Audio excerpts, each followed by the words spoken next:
Hi YouTube, just like I said, I'm actually back with more Minuteman stuff, and this was actually at the request of one of my subscribers who mentioned that the part 3 of my Minuteman loadout was really more of a review of just the bag, which he was correct.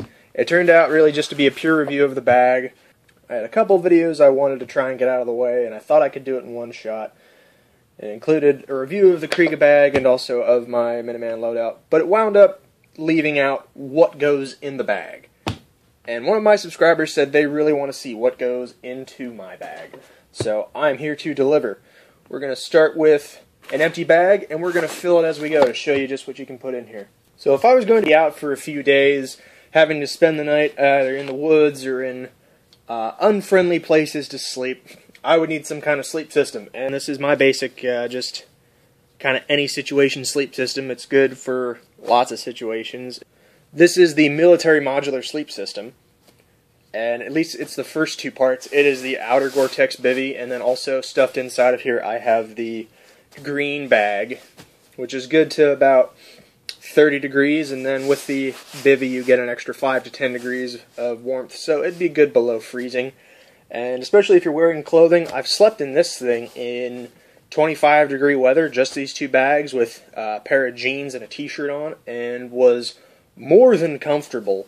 Not even a slight chill, just had to have a ground mat underneath me, which you can make from leaves and all sorts of things. I had an actual mat, and I was great. So I've got those two rolled up and cinched up real tight. It collapses down very small. I have some extra patches here for Gore-Tex in case I get some holes in the bivvy. That way I can patch it up. No other materials required, everything is right in there, it just seals itself. So that would be the first thing I slip into my bag. I have this bag all unstrapped, uncinched, that way I can fit everything I need in here. Next big thing to think about is something that I would carry with me in just about any situation, no matter what.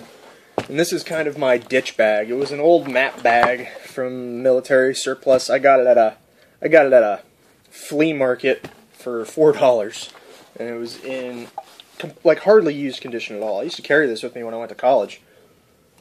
This is what I would carry my books and stuff in. And in here, this is one of my specially crafted kits. I don't want to open it up because I spent a lot of time getting everything in here in a very nice way so that when I do actually have to use it, things are very convenient to grab. I've got the most used stuff on top and the least used stuff on bottom. And there's a lot in here for such a small bag. But basically, I've got a metal water bottle that carries over a liter. I've got water, fire, cover, all the basic things you would need to survive are in here, including I've got a little bit of food, not much, but like a couple bars. Got some shelter and some other convenience things, a little bit of first aid, that kind of jazz. Some extra socks and an extra pair of gloves are in here too. So I would definitely take this with me. I just want to show you how great this bag is too. I've actually been able to tip the sleep system on its side and fit it in here quite nicely so that there's room for this. It just shows how really roomy you can make this bag if you put your mind to it. Next, probably just some extra water or a container if I wanted to squeeze all the water out of this and roll it up tight. This is one of the vapor water bottles. Saw Haas do a review on this, and so I thought I would try one out, and holy crap, they are great. Something, if I were trying to be sneaky or stealthy, or if I needed to disguise myself, in this old Eno bag, I have some of this sort of nylon netting meant to disguise you. It's about 8 feet by 6 feet, and I can just throw this stuff over myself, break up my shape, help me blend in if I was in a woodland environment or someplace that green would blend. Got one of these giant scarves.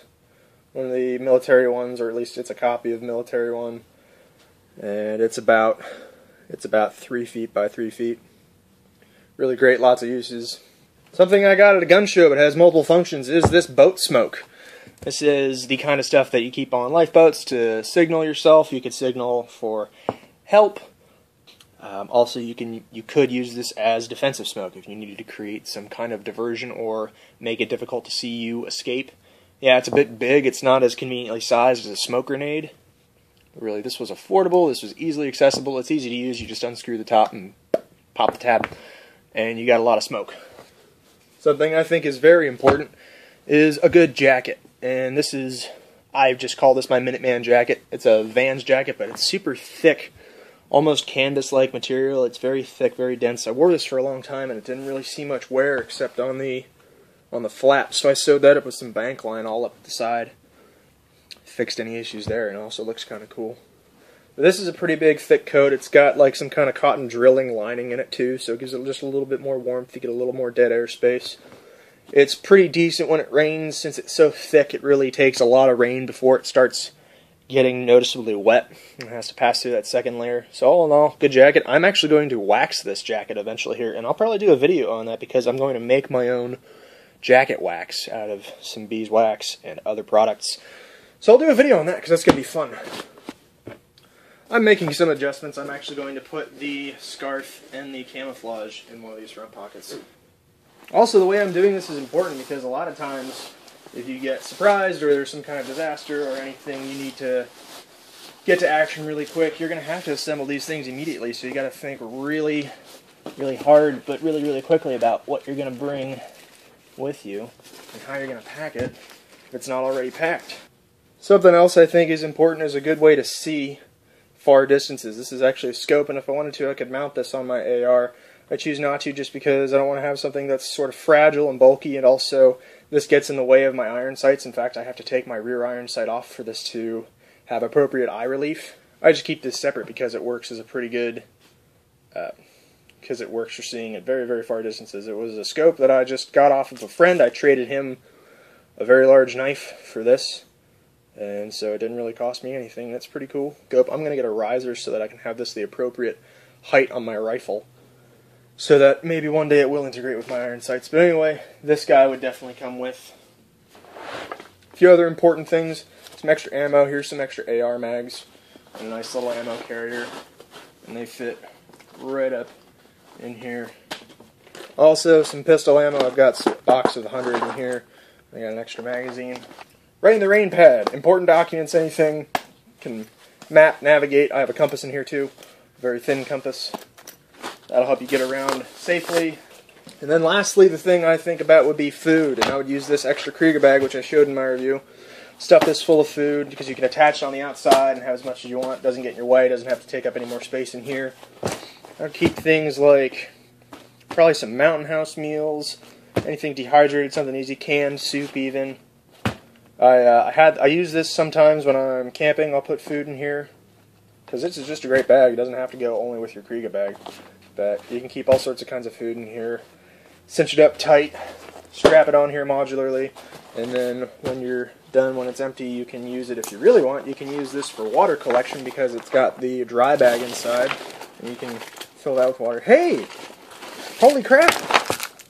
I've been looking for this. My favorite flavor of Cliff Bar. Blueberry Crisp.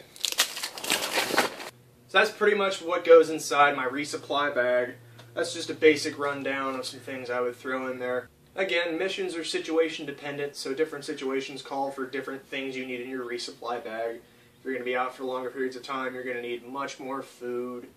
Also, you may need more water, maybe a better shelter system. Maybe you want to strap some things on the outside, like a tent. Maybe your mission requires more ammunition. All these are things you need to take into account. The kind of terrain you're going to be in, the kind of weather conditions you're going to be in. Do you need to have winter gear, like a super duper winter jacket in there maybe?